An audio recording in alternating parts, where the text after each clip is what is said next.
Hello, and may I take this opportunity of wishing you and your loved ones every blessing in this new year.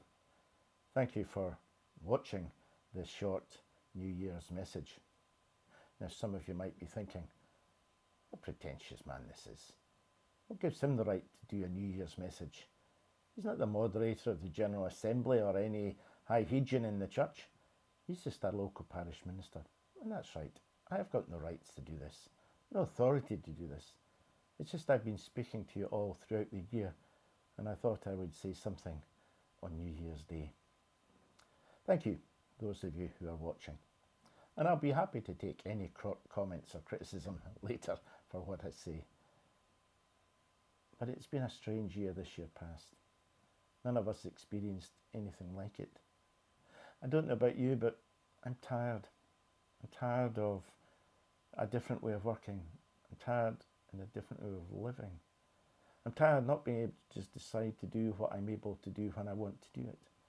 But I'm restricted by all the different rules and regulations that impact on our lives. I'm just tired. And I can understand how the psalmist felt, not in the same circumstances, but in Psalm 13 we hear these words. How long, O Lord, will you forget me forever? How long will you hide your face from me?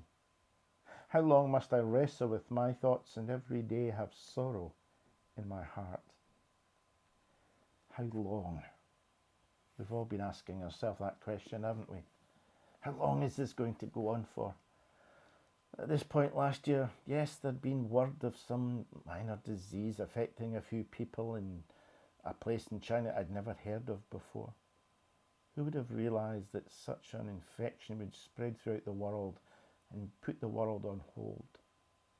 An infection that would change our lives and is still changing lives.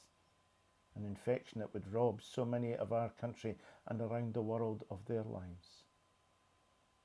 Of people being in hospital. Of standing in streets and clapping for the NHS and carers, and rightly so.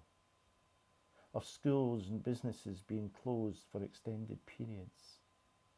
Of churches being closed. We were closed from March through to September, and we've closed again at the last Sunday in December, and we don't know when we will reopen after we come out of level 4. There's been so many changes. How many families have not been able to mourn properly the death of a loved one?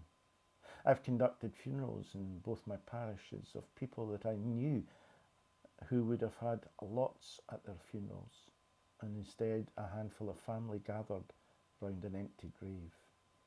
It's been really very sad and really very hard. I know people have lost their jobs.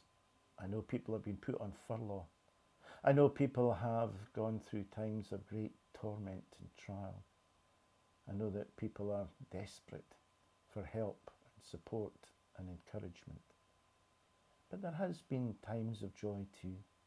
There has been joy in the birth of new children into our parishes, into our church family. There has been joy of people being able to share and care for their neighbours and their friends and those who weren't their friends, but they've got to know through this time. I've seen so much goodness come through in our villages and our communities. And yes, there is through the sadness hope. Hope as we move into a new year. Hope for this vaccine, a hope that will be rolled out on Monday as they start vaccinating people with the second vaccine available. A hope that by Easter or beyond we will get back to some sort of normality. A hope. Well, that's all it is. No one knows how long it's going to be. We're still left with the question, how long? But do not be in despair, for there is hope. And the hope is not just in the science, and God bless the scientists and all those who volunteered to take trials of the medication to help us cope with this virus. Hope comes from the love of family. Hope comes from the love of God. The psalmist asked, how long? And he finished that psalm by saying he puts his trust in the Lord. But I want to finish with another short passage, this time from the book of Isaiah. And I hope that this will be what will happen to us in 2021. But those who hope in the Lord will renew their strength. They will soar on wings like eagles. They will run and not grow weary. They will walk and not be faint.